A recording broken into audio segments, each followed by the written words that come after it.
भारतीय लोक कथाओं में ना कुछ कहानियां सिर्फ कहानियां नहीं होती, वो तो नदियों और पहाड़ों के राज खोलती हैं। आज एक ऐसी ही कहानी सुनेंगे, प्यार और स्वाभिमान की, जो एक बहुत बड़े भौगोलिक रहस्य को भी सुलझाती है। सोचिए, भारत की ज्यादातर बड़ी नदियां गंगा, यमुना, गोदावरी सब पूरब की तरफ बहती हैं, है ना? पर एक नदी है जो सबसे पवित्र नदियों में से एक है, और वो उल्टी बहती है, पश्चिम की ओर। अजीब बात है ना? पर आखिर ऐसा क्यों? इसका जवाब किसी भूगोल की किताब में नहीं, बल्कि एक बहुत पुरानी, दिल छू लेने वाली कहानी में छिपा है। तो ये कहानी शुरू होती है मध्य प्रदेश की हरी भरी पहाड़ियों से। एक जगह है अमरकंटक, बहुत ही खूबसूरत जगह है, और यहीं पर हमारी कहानी के दो मुख्य किरदारों का जन्म हुआ था। तो एक तरफ है राजकुमारी नर्मदा, राजा मैखल की बेटी, बहुत ही सुंदर और कोमल स्वभाव की। और दूसरी तरफ है सोनभद्र, एकदम तेजस्वी और शक्तिशाली। और खास बात ये थी कि दोनों का बचपन ना इन्हीं खूबसूरत वादियों में एक साथ खेलते कूदते बीता था। अब साथ साथ बड़े हो रहे थे, तो बचपन की दोस्ती कब गहरे प्यार में बदल गई, पता ही नहीं चला। दोनों ने एक दूसरे के साथ पूरी जिंदगी बिताने का फैसला कर लिया। और अच्छी बात ये थी कि राजा मैकल भी इस रिश्ते से बहुत खुश थे। उन्होंने खुशी खुशी अपनी हाँ कर दी, मतलब सब कुछ एकदम सही चल रहा था। लेकिन कहानियों में अक्सर एक लेकिन होता है ना? यहाँ भी एक ऐसा ही मोड़ आया।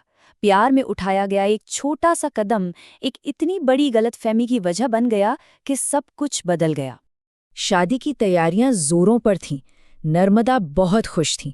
जैसे ही उन्हें खबर मिली कि सोनभद्र उनसे मिलने आ रहे हैं, तो उन्होंने अपनी सबसे खास सखी जुहिला को एक प्यार भरा संदेश देकर उनके स्वागत के लिए भेजा। और बस यहीं से सारी कहानी पलट गई। नर्मदा ने प्यार से जुहिला को अपने शाही कपड़े और गहने पहला दिए ताकि वो भी राजकुमारी लगे। पर हुआ क्या? सोनभद्र ने जब जुहिला को उन कपड़ों में देखा तो उन्हें लगा कि वही नर्मदा है। और जुहिला वो सोनभद्र को देखकर इतनी मोहित हो गई कि उसने ये सच बताया ही नहीं। उसने अपनी राजकुमारी, अपनी सखी को धोखा दिया और सोनभद्र का स्नेह स्वीकार कर लिया। तो अब कहानी अपने सबसे अहम मोड़ पर पहुंचती है। एक ऐसा मोड़ जहां एक टूटा हुआ दिल एक ऐसा फैसला लेता है जो सिर्फ उनकी जिंदगी नहीं बल्कि भूगोल तक को बदल कर रख देगा। काफी देर हो गई पर जोहेला वापस नहीं आई। अब नर्मदा को चिंता होने लगी। वो खुद सोनभद्र से मिलने चल पड़ी। लेकिन वहां पहुंचकर जो उन्होंने देखा, उसने उनके पैरों तले से जमीन खिसका दी। उनकी अपनी सखी उनके होने वाले पति के साथ थी। सोचिए उस पल नर्मदा पर क्या बीती होगी। दिल तो टूटा ही, पर उससे ज्यादा स्वाभिमान को ठेस पहुंची।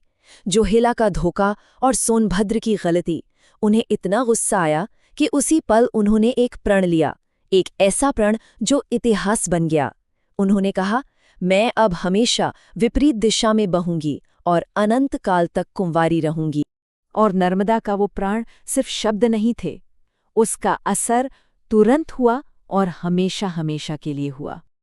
उसी पल से स्वाभिमानी नर्मदा ने अपना मुंह मोड़ा और उल्टी दिशा में यानी पश्चिम की ओर बहने लगी, सीधे अरब सागर की तरफ। उधर जब सोनभद्र को अपनी भारी भूल का एहसास हुआ तो वो भी दुख में पूर्व की ओर चल पड़े और आगे जाकर गंगा नदी में मिल गए। बस दो प्रेमी, दो रास्ते, हमेशा के लिए जुदा हो गए। अब सवाल उठता है कि जुहिला का क्या हुआ? कहते हैं जुहिला नदी भी सोनभद्र के पीछे ही बही और आगे जाकर उन्हीं में मिल गई। लेकिन अपने धोखे की सजा के तौर पर उसे कभी पवित्र नहीं माना गया। तो ये तो थी कहानी, पर चलिए अब देखते हैं कि ये सदियों पुरानी कथा आज की सच्चाई से, आज के भूगोल और हमारी मान्यताओं से कैसे जुड़ती है। नर्मदा ने जो प्रण लिया था ना, उसी की वजह से उन्हें आज भी कुंवारी नदी के नाम से जाना जाता है। ये नाम उनके उसी स्वाभिमान और प्रण का प्रतीक है कि वो कभी किसी दूसरी नदी से मिलकर समुद्र में नहीं जाएंगी। तो देखिए ये कहानी कितनी कमाल की है। एक तरफ ये कथा हमें बताती है कि नर्मदा पश्चिम की ओर क्यों बहती है, वहीं दूसरी तरफ विज्ञान कहता है कि ऐसा इसलिए है क्योंकि वो एक रिफ्ट वैली यानी एक भ्रंश घाटी से होकर गुजरती है। और एक और बड़ी दिलचस्प मान्यता है, कहते हैं नर्मदा की तपस्या से प्रसन्न होकर भगवान शिव ने उन्हें वरदान दिया था कि उनके अंदर का हर पत्थर बिना तराशे ही शिवलिंग का रूप होगा। इसीलिए उन्हें नर्मदेश्वर कहते हैं। और ये पूरी कहानी हमें एक बहुत बड़े सवाल के सामने लाके खड़ा कर देती है कि क्या हमारे आसपास का भूगोल हमारी कहानियों को जन्म देता है, या फिर हमारी कहानियां ही हमें अपने भूगोल, अपनी नदियों, अपने पहाड़ों को देखने का एक नजरिया देती हैं। ये सोचने वाली बात है ना।